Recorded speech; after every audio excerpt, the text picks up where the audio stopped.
Tapang ka? Ha? Papalag ka na?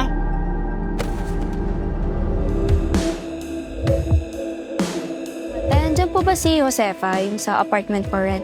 Oo, ako si Josefa. Kayo ba yung kausap ko online? Maayos tsaka malinis na yung apartment. May mga gamit na rin pala. Pagtira nyo na lang. Parang ang daming lalaking labas-pasok dito sa unit na to. I-school program kami ngayon. So baka gabi na ako makauwi. Di ka ba pwedeng mawala kahit ngayong araw lang? Sayang naman. Dami ko sanang niluto. Ba't pa dami mo niluto? Ano bang meron? Birthday ko kasi. Yung hayop na yun. Sinabi ko naman birthday ko. Umalis pa din. Alam mo, total birthday mo naman. Gusto mo ba ma-experience?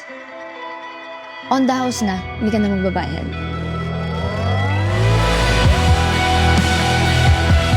Saan ka galing? Siguraduhin hindi ka nagsisinungaling na. Lahat naman tayo parang belyes.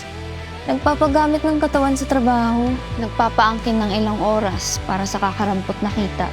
Hindi nire-respeto para lang magkalaman ng tiyan.